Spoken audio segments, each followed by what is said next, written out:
I promise you, I just believe it's the relationships. I believe that once I close a deal, you don't go away. Now you're part of my family, and I stay in contact with my clients. I invite them to events. I call them. I send them handwritten notes. I do things to stay top of mind. If something's going on in the market, I want to make sure they know about it. Um, I have clients that I've worked with years and years ago. They will call me and ask me for a plumber. They will call me and ask me for an electrician. They will call me anything real estate related before they do anything. And that's because I've built that trust with them. And I didn't just sell them a house, collect a commission, and then walk away. Welcome to the Real Estate Proverbs Podcast. I'm your host, Kevin Jefferson. Today we have a very, very special guest, Miss Brenda Conley. How you doing, Brenda? I am amazing. That's awesome. So I've been looking forward to this for well over a year. So I've had a year to come up with questions, insight, and it looked like you elevated your business to another level last year. So we're gonna dig into it. Okay. So for those who don't know who Miss Brenda Conley is, give us a little background. I won't go back too far because I'm, up there, but I will say that I've been selling real estate for 28 years. It might be longer. No, 28. I got my license in 1994. It's 28. Yeah. And I sold for 10 years in New Jersey and the balance here in Atlanta. Okay. Mm-hmm. Prior to real estate, what did you do? A lot of. And the most the most thing that people will know is I worked in the New York Stock Exchange trading floor for about 14, 15 years. Okay. All right. What got you into real estate? I moved from New York to New Jersey, and the agent that I used to send her so many people from the exchange because it's very expensive to live in New York.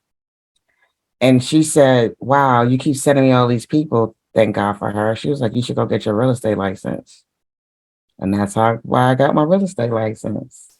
Wow. No, it wasn't for her, I wouldn't even have thought about real estate. Her name is Trisha Regan. Trisha Regan. Is Trisha still in the business now? Still in the business, yes. Wow. All right. 94. Mm-hmm. We were somewhere near a recession in 92. Was the recession still going on at that time? Do you know? Remember?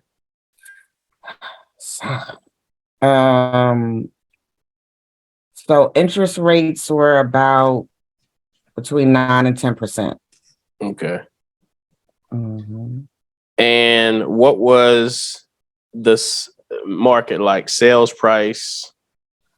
So almost got out of real estate because the first 6 months I was in real estate, they kept asking me to write these checks to them every month to have this license. And at that time I was a single mom of 3, working a full-time job and doing real estate. So I almost gave up on real estate. In month 6, the world popped, and it's been great ever since for me in this business. But houses were selling like up north back then, like 130, 150. And how did you get going? So I know you had a background in the stock exchange and you were referring to Trisha. Did those same people begin to keep coming to you, or how'd that happen? My first sale was to a friend. Sold her first house. And her husband and their 3 children. And so I sold them their first house. And then after that, it just kept going.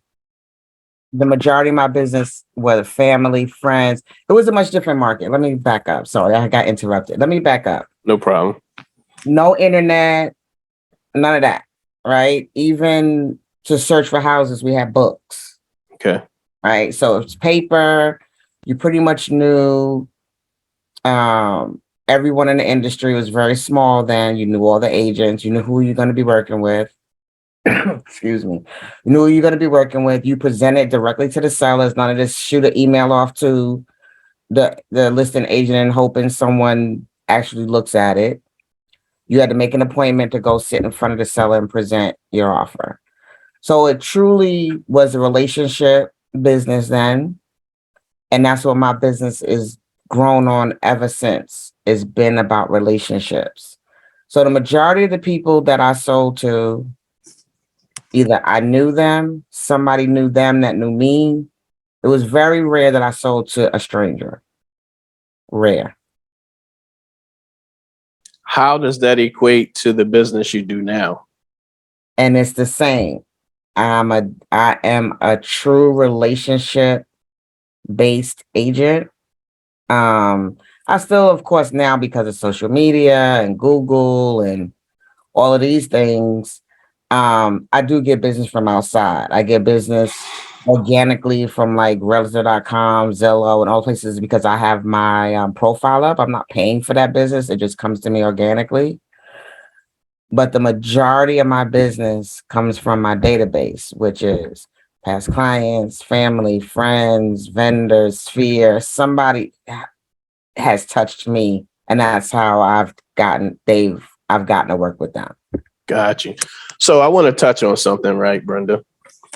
Mhm. While I met you through social media, and I had heard great things about you as well once I inquired about you, you're a top producer.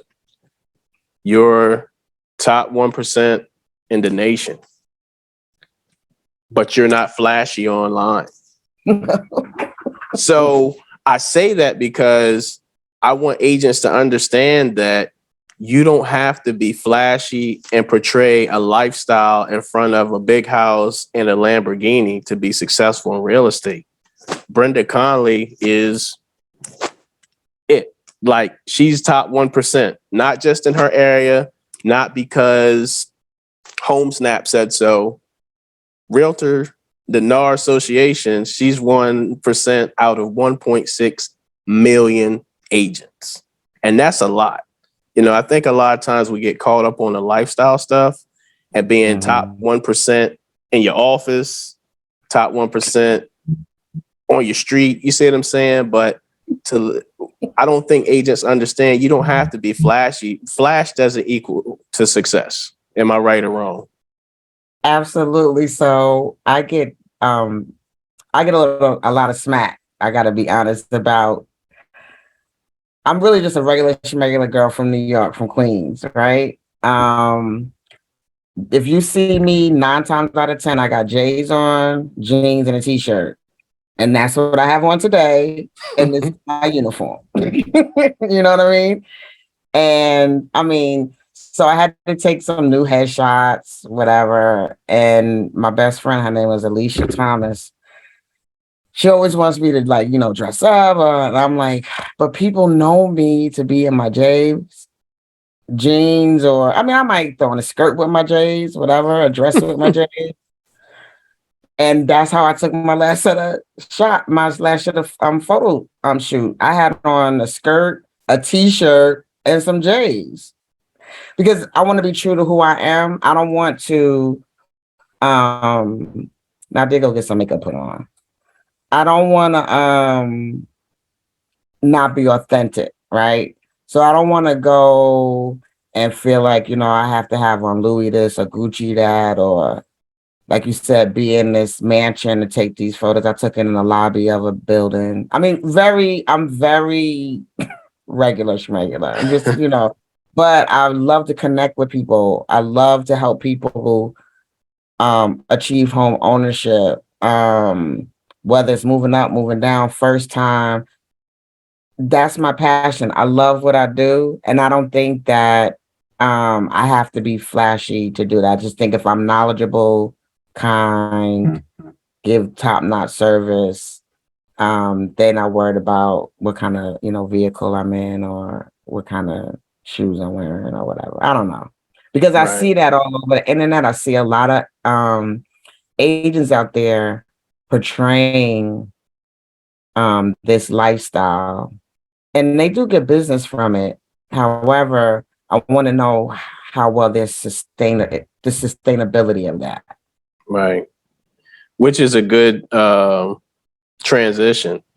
How have you been able to sustain your success in real estate?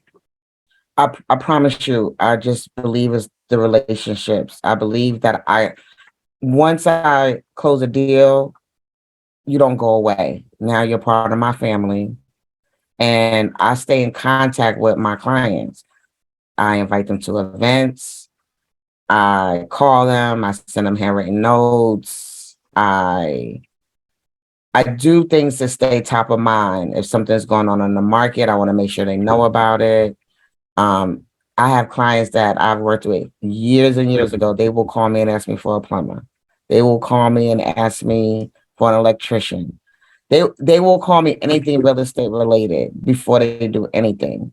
And that's because I've built that trust with them. And I didn't just sell them a house, collect a commission, and then walk away. At what point in your career did you realize that was the way to do it?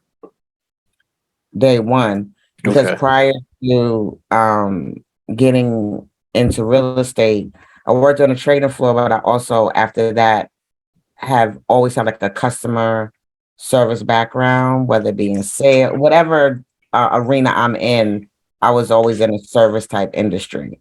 So, you know, I don't know how long Chick-fil-A has been around, but it's my pleasure for a long time. And if you, I just feel like if you are authentic, give back, really pay attention to what people want and do your best to provide it at the highest level.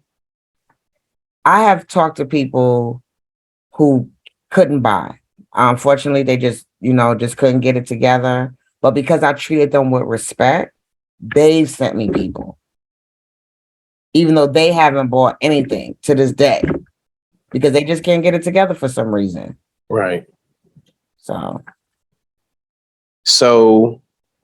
how I purchased a home from you, right? What does that communication look like, and how soon does that occur after we've closed? ask me that question again. I'm sorry. So I purchased a home from you, I'm a buyer, and how after we've closed the transaction, how soon does that communication of touching me begin? 1 week. Okay. After you've closed, you're saying, correct? Yes, ma'am. You're saying closed, right? So 1 week later, it's how did the move go? What do you need? Is there anything that we can do for you? We also send out a card, just again, thanking them for their service. They get a gift mailed to them within 2 weeks of their closing. I know a lot of people will bring it to the closing table. I don't. We send them a specialized gift to their house after they've closed. So definitely within a week of closing, because in that first week they're packing and moving, a whole lot's going on. So within a week, they're in the house. We call, ask how the move went, if there's anything that we can do to help them, with anything that's going on. If they need me before then, of course they'll call me, but we usually wait a week before we reach back out again. Gotcha. Mm-hmm. And this goes on forever. Oh yeah, so they get reached out to at a minimum 4 times a year, because I have 4 events a year. So at a minimum, they get in touch 4 times a year, Okay. but it's more than 4 times a year. They get touched once a month with a postcard. They get touched twice a month with emails. They get a phone call a quarter. They get invited to 4 events. Wow. Wow. Okay. So With that being said, you said we. What does your team look like? It's just me and a full-time assistant right now. Okay. I mean, it's been like that pretty much my entire career. I've tried 3 times to start a team, have not been successful to this date, of making that happen. I don't know if I'll attempt again, but right now it's just me and a full-time assistant. And like I said, that's been it for the majority of my career. I'll say maybe, like I said, 3 times I've had 2 agents. 1 time I've had 4. That's never lasted more than 4 to 6 months. What does your work day look like? It's different every day. I come to the office every morning to either make phone calls, reply to phone calls, reply to emails, and then hopefully the goal is every afternoon to be out showing, going to listing appointments, doing some type of business outside the office. But in the morning, I'm here every morning. Okay. Are you predominantly one or the other, or is it about 50-50 between listings and buyers? So it varies from year to year. I got to be honest. Normally, I'm about 60-40, 60 Okay. listings, 40 buyers. Last year, I was probably 70 listings, 30 buyers. This year, I'm probably leaning more on the buyer side than the listing side. How many homes did you sell last year? 77. Okay. And what year was your best year that you've had so far? Last year was my best year GCI money. Okay. The year before, I sold 84 homes. 84 homes Mm-hmm. by yourself, Mm-hmm. which is, I mean, you and a full-time assistant. Mm-hmm. That's a lot of houses. It is. That's a little over 1 a week. Yeah. So with that being said, what type of structure do you have? Because you just can't wake up and say, I'm going in the office. What does your structure look like? I'm waking up and going to the office.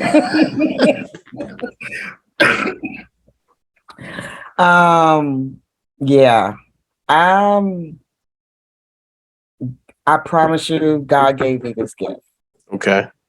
I don't take so God and my mom. Okay. Work ethic has none to be matched. And so I learned from her, right?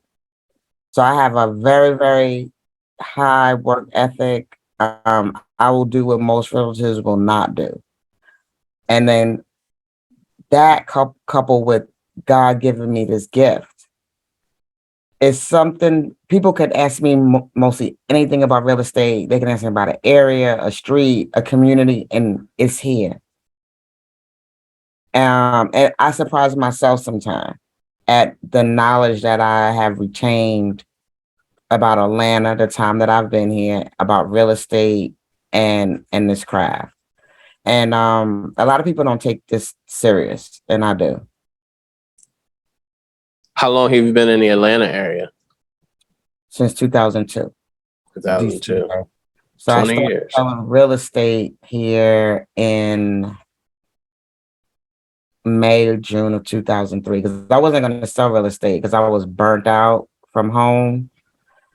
My husband got deployed and I didn't know anybody in Atlanta. So I was like, oh, I'll just sell real estate. I'll meet people that way.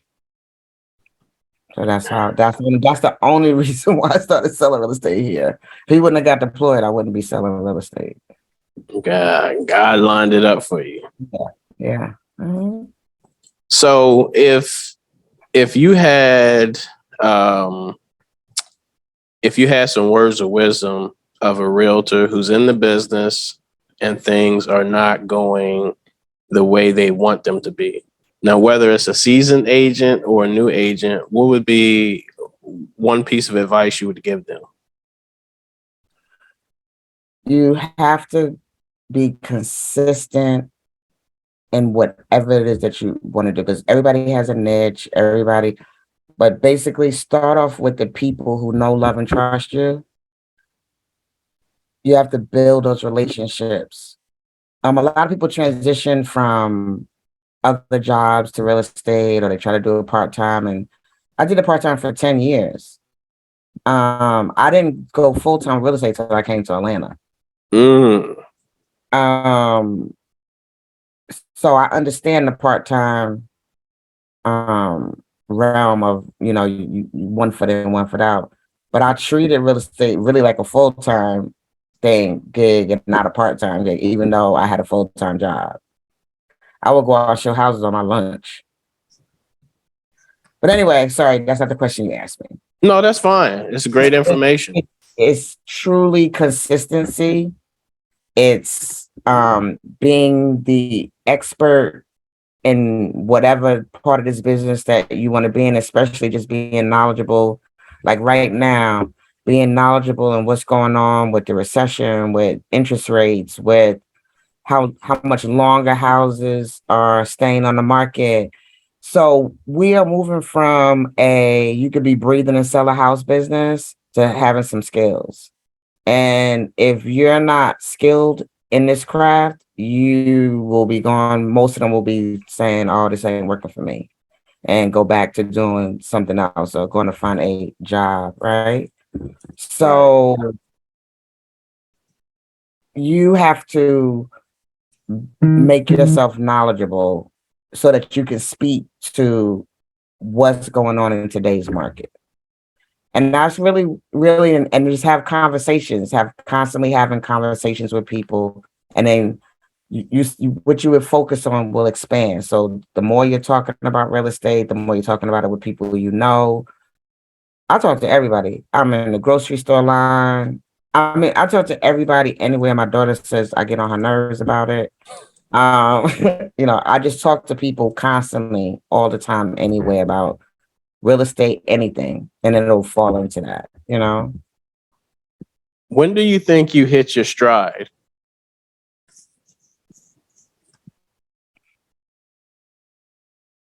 So I told you it took me 6 months to get my first deal. Right.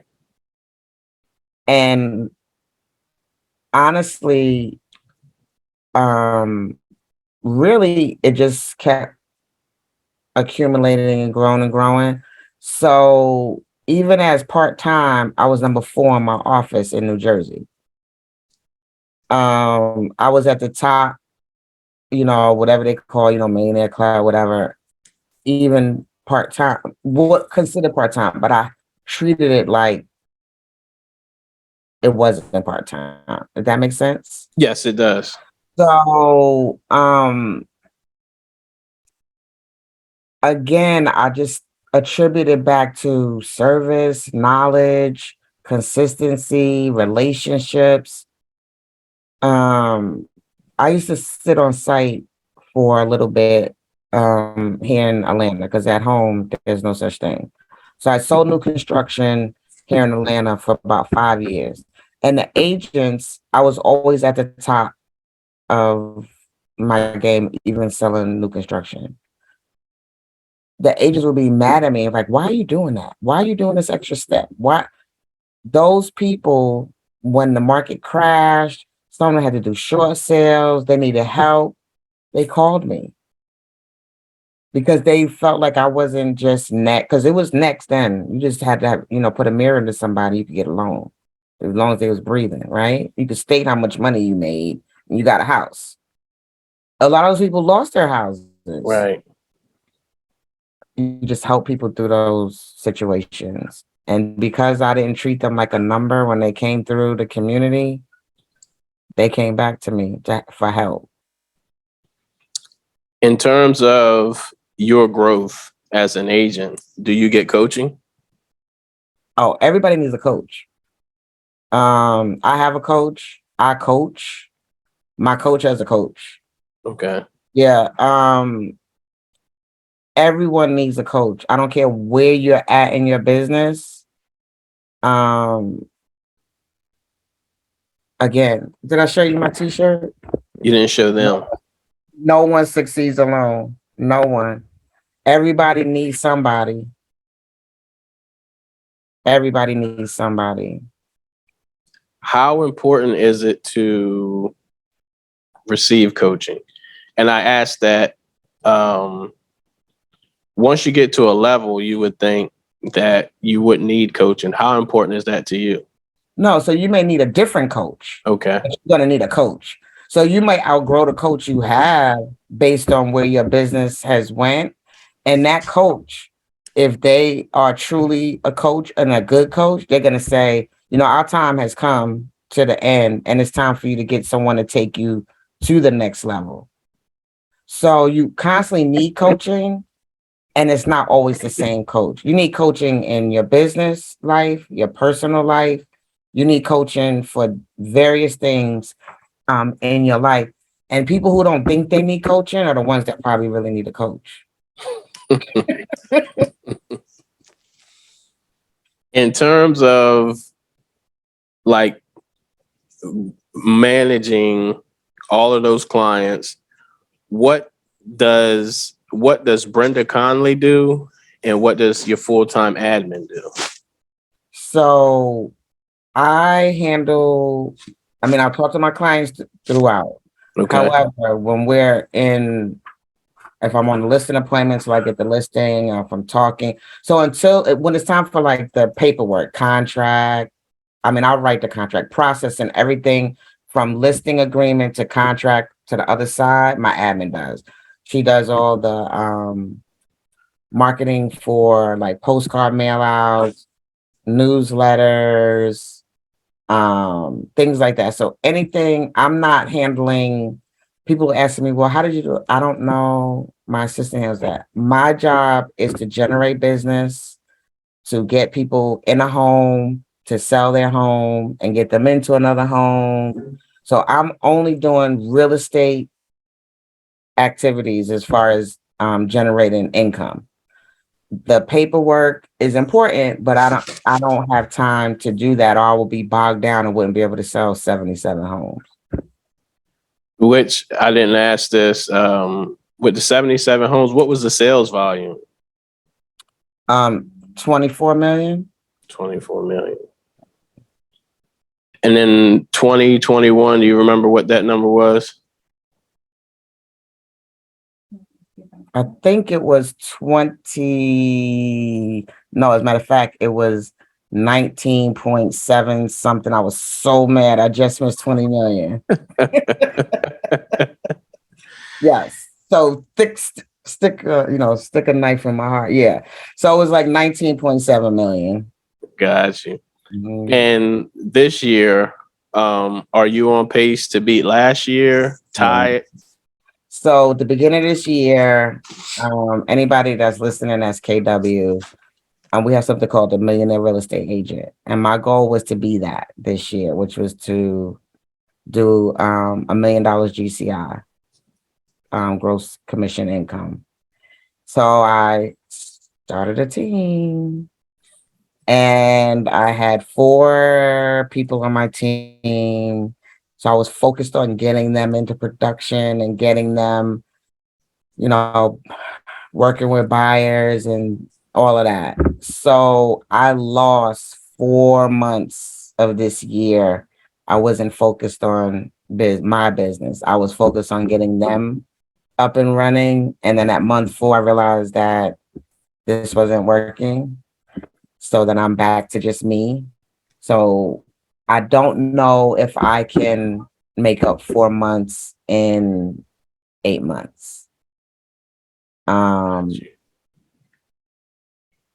So far this year, I've done 31 units and 11.5 million. That's somebody's year. That's some people's career. So yeah, I'm not sure I'm gonna be able to I don't know what the number will look like. I'm working, but I just don't know with the market shift that's going on, slowing down a little bit. I just don't know if I'll be able to make it up. I mean, I literally lost the first 4 months of the year. Got you. Mhm. How are you navigating through this market and the shift? I'm just staying consistent to what I do. And don't get me wrong, I'm still getting the people who know, love, and trust me sending me referrals. So like you said, I'm still, even in this market, doing pretty good. Not to the level that I would have liked to have done if I would have probably started truly working in January, which I didn't. I didn't start working until April. In the March, April. So in that short amount of time is when I did those units. Wow. So in order to, okay, you was at 24 mil last year. Mhm. In order to do $1 million in GCI, what would that number had to be? It was 125 units. 125 units. So I was wanting them to do 50, for them to do 50, maybe 60, and then I do the balance. Would you have been the rainmaker and divvied out the leads? I was the rainmaker and I did divvy out. They got leads from me, but they weren't converting them. Got you. So this segues into a good question. Well, I think it's a good question. It's mine. Why don't you think more people succeed in the team process when you're being fed? I don't know the answer to that. I will say that it's kind of like when you're just given something and you didn't have to work for it, you don't treat it the same. And that's in anything in life. Right. Leads, a car, when sometimes if people don't actually have to work for something and it's just handed to them, they don't respect it the same way as if they had to go out and you know, find it on their own. There's plenty of people who do really well in the team arena. I mean, I have several friends that do very, very well in the team arena. I just haven't been, I have not been successful with that. So I'm gonna stay in my lane and be a single agent and have my full-time assistant and probably hire some showing assistants to open up doors to relieve me from that. And that's it. I've decided because I'm on the downside of my career. Right. I'm about to be out this game in a minute. So I know, and I'm sorry if you answered it. I know that the goal was 125 units. Has your goal changed, even though you lost 4 months? Absolutely. That 125 was with a team. Okay. So last year my goal was 70. I did 77. So my goal is pretty lofty, I believe, this year since I lost 4 months, but anything is possible. So right now my goal is 80 units. Gotcha. Why have you taken a deeper look and asked yourself or spoken to your coach to see why that team model just doesn't fit you?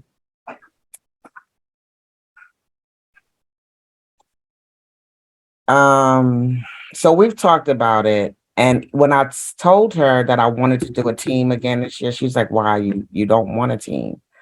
You struggled the last time you." And I said, "I don't know. I just feel like I just felt like I think I had learned more. I had put some systems in place. I felt I put some systems in place um, to make sure that they were being fed leads on a regular basis. I had meetings every morning for 15-minute stand up. We had an hour meeting once a week. Like I thought I really did my best to communicate more and do my best to train and bring people in to talk to them. And I don't know. I don't have an answer for you. I wish I did. I was just like, oh yeah, I'm done. And I'm done this time. Put a fork in it. I'm done. I'm not going to attempt a team again. Gotcha. I understand. And not that I think there's anything wrong. I just wanted to know, like, as a coach and someone who gets coached, had you just said, like, why can't I get it going? And this time I feel personally this time, maybe the other times I wasn't prepared properly. I truly feel like I prepared. I put systems in place. I did the things necessary for these people to be successful. And maybe I chose the wrong people. Maybe they weren't as hungry. I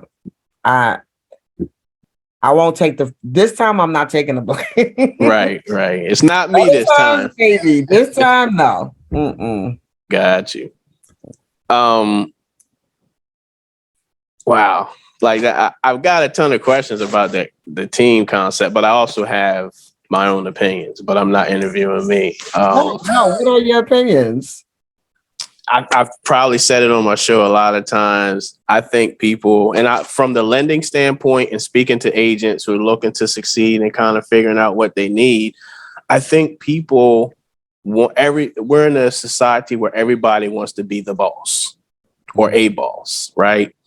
And I think some people, while they say they wouldn't, they'd prefer to have a whole grape instead of a half a watermelon.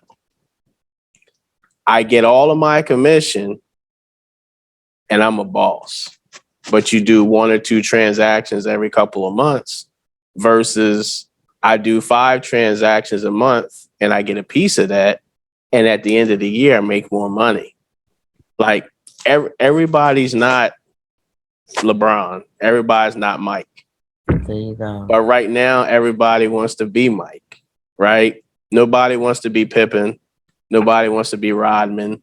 Nobody wants to be Steve Kerr. You see what I'm saying? Like, I think that's the problem. Analogy. Oh my goodness, I'm going to use that. That's a great analogy because I promise you. And then, a lot of them will see what they think I'm making, but you're not paying for anything. I'm paying for the whole shebang. I'll be like, you want to see my P&L? The KW is an open book anyway. Right. But you're right. Nobody wants to be Scotty. Yeah. Nobody wants to be Scotty. Yeah. And what they don't understand is Mike couldn't. Mike could. I'm a Lakers fan, but I always use that team as my analogy. Scotty made more than Mike for a long time. And I think that's like, look at Mark Spain. Right. His team they don't get a lot in terms of per transaction, but they do a ton of transactions. So when you look at them, they make a lot of money. Mm-hmm. If they stick with them, they make a lot of money. He spends a lot of money on advertising. There you go. He's the rainmaker. Right. You can't. He's spending millions of dollars on getting you all this business so you can be so tired that you be like, okay, enough. I don't need any more leads right now. I'm good. Yeah, we were headed to Florida and my wife was like, he's down here? I said, yeah. Yes, he's everywhere. He's down here. We was headed to Charlotte. He's up here? Yeah. Yes. He's up billions of dollars on advertising. That's crazy. Brenda, I like to, like, this whole podcast is geared towards successful to encourage. It's really more so to encourage and show Black real estate professionals that we can be successful in this business. If you had any words of wisdom to our listeners who look like us on how to conduct this business, I'll give you an opportunity to express how you think we should handle ourselves, because we're up against some challenges. One, just because we're Black. So if you had any words of wisdom for us as African American professionals in the real estate business, what would you give us? You know, just handle yourself accordingly. I don't know how to say that, but you know, write your contracts properly. Know the subject matter before you call and speak to someone. Just be the expert, man. Be the best you can be at all times when it comes to dealing with everyone in this industry. And that's where I think we fall short. I think sometimes we want immediate satisfaction. We want this microwave world, and I'm gonna be a millionaire in 6 months, and it takes time, and you gotta build. You got to build a great foundation, and then continue to build on that and build on that. But what I have seen in my years in this business, dealing with my brothers and sisters, is that sometimes we want to take shortcuts. We don't want to put the hard work in, because this is hard work. This real estate industry is not for the faint of heart. It's just not. And that's why people, they think, oh, I could spend $4.99 and gonna get a license, and then I'm gonna be out here on social media with Lamborghinis and mansions. That's just not how this business works. It's like any other business. You have to grow it, and you have to put down a firm foundation and learn and take your time, and and and then you will see success. I promise you, you will. Do the activities, just continue to be consistent, lay that foundation, you'll be successful. There's just no doubt in my mind. So I know, oh, go ahead. It's the people who want to take the shortcut that it didn't work. They didn't help me. It didn't work. But you didn't do anything. Right. In terms of, I know, so we've identified that you coach and that you get coached. Where else do you gain your knowledge for the business? I go to a lot of continuing ed. I have friends in the industry who we all rely on one another. We can call each other. We can ask questions. I don't know everything by far. Right. Do I not know everything? So I have friends that I can rely on. I go to classes. I go to training. I go out of state to get training. If it's somebody I feel that can give me some wisdom on something, I will get on a plane and go and get it. So you have to invest in yourself and in your business. And I do that on a regular basis. How much do you think company has to do with your success in terms of the company you're with versus you? A lot of times the company gets blamed if it's not success, if the agent's not successful. So prior to coming to KW, I had my own brokerage. They sought me out to come and be here. And I resisted for about 3 years until I finally relented and came. My girlfriend was like, oh, you don't have nothing to lose. Just go. You got your broker's license. You could just leave. And I've been here for 9 years. And, a lot of people are like, oh, whatever, KW Kool-Aid. KW is the bomb company. They're training. They care about these agents. And I'm sure a lot of other companies have it. This is the only brokerage I've been with since I've been in Atlanta. Prior to that, I had my own. And prior to that, I was on site. So I was with the builder. And then prior to that, I was with some small online company that fed us fed us leads when I first came to Atlanta, and started working in 2003. So I'm not knocking any other brokerage. I can only speak to KW. And I feel that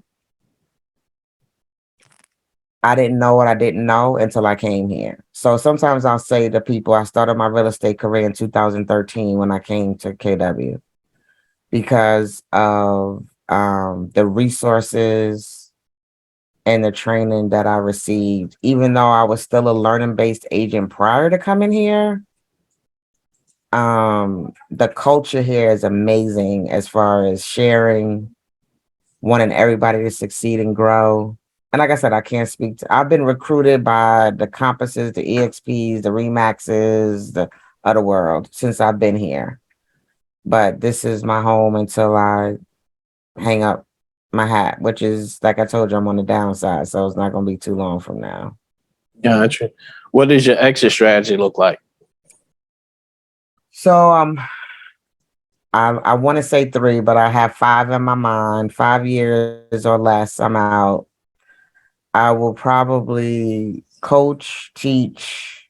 I'm not going to leave real estate altogether. I'm just not going to open up doors and go on listing appointments. Gotcha. I'll just do a different arena of real estate because I love this business. But yeah, as soon as my youngest goes to college, I'll be done. Gotcha. So we've touched on a lot in terms of like your growth from being a starting agent in Jersey and growing to here, being, on-site sales and then a high producer now. What do you think you would tell the younger Brenda Conley to do differently to get to this point a little faster?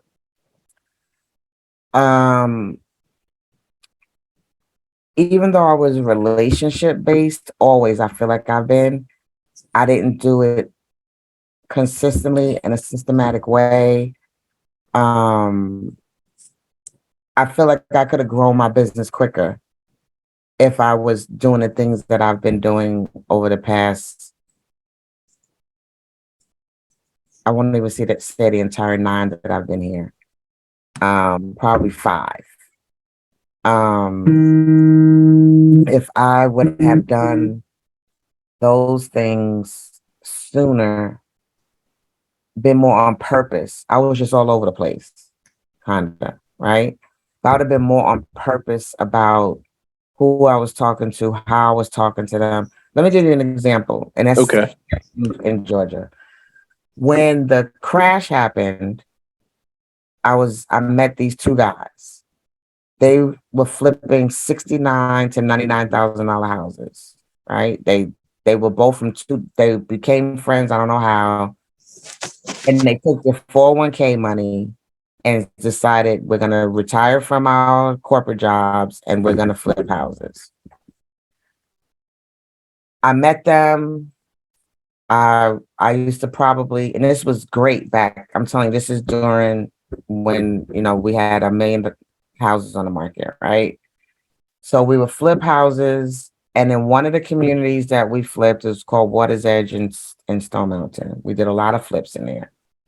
I had no idea then that I should have been keeping track of these people and staying in contact with them, right?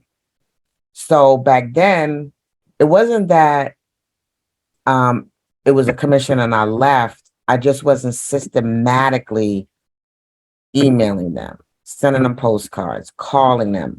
When I thought about them, I would call, if I saw them, like that, right? I could own that community right now. That's how many houses we flipped it. The HOA used to call me because they liked the way my guys did their work. They weren't cheap flippers. They did beautiful homes. When they knew a house was getting ready to get foreclosed on, they would call me. Be like, these people about to lose their house. We really want your guys to get it and flip and renovate it because they do such a good job. But because I didn't know what I didn't know, so my old self would have been like, dang, you need to set up a database. You need to keep in contact with. it would be no other agent wouldn't be able to touch that community right now if I would have done that early on. So when did that realization happen? So I came here in 2013.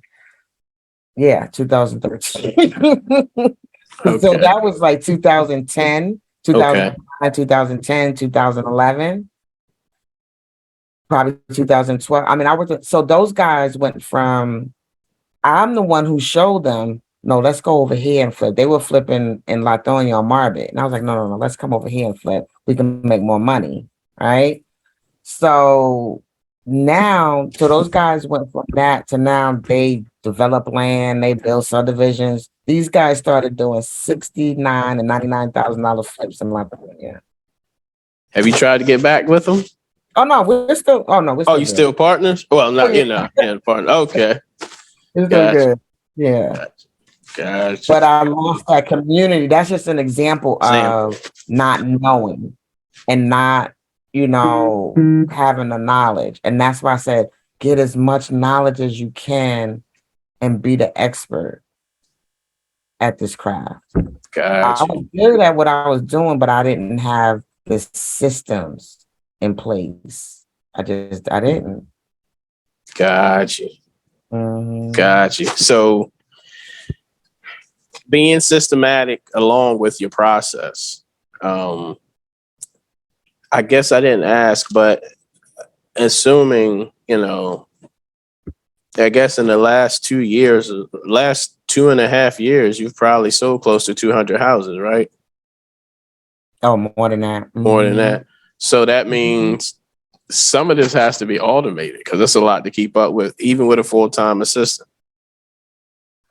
We have spreadsheets. It's not automated. It's not? No. Wow. No. So let me not speak about her business. I mean, her part of the business. I don't know. She sends out emails and I have to approve postcards. So I have to approve everything that goes out because it has my face on it. So I have to make sure that it's what I want. So she has to send it to me to approve.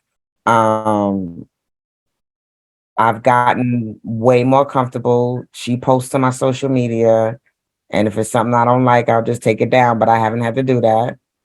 Because at one point I used to be like, I have to see everything you post first. So I'm past that.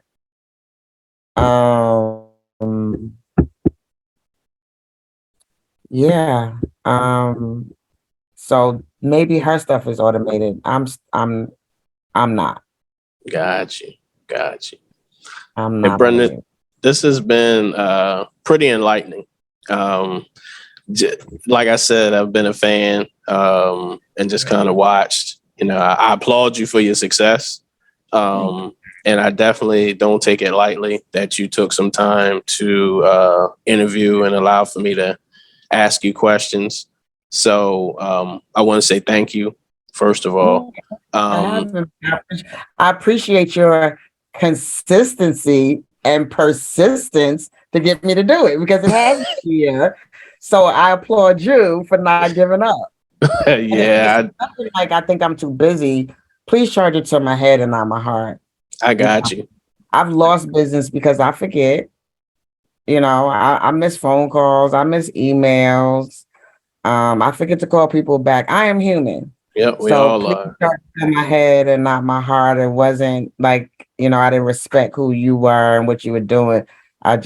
Time would escape me. So I apologize. And thank you for being persistent and consistent and getting me on here. I appreciate that fact that you even wanted to continue to interview me. So thank you. Oh, no worries at all. I understand. It's all in timing. For anyone who wants to get in contact with you, how can they reach you? Either 678-871-7714 is my cell. At Journey Home Team on Instagram. On my Facebook. I have a business Facebook page, but really my personal Facebook is Brenda Shorter -Conley. Is where I'm at on Facebook. Gotcha. Well, thank you. This has been the Real Estate Proverbs Podcast. Kevin Jefferson and Miss Brenda Conley. Have a great day. Thank you for watching the Real Estate Proverbs podcast with Kevin Jefferson. Make sure you like this video and subscribe to the channel so you can be notified when the latest video drops.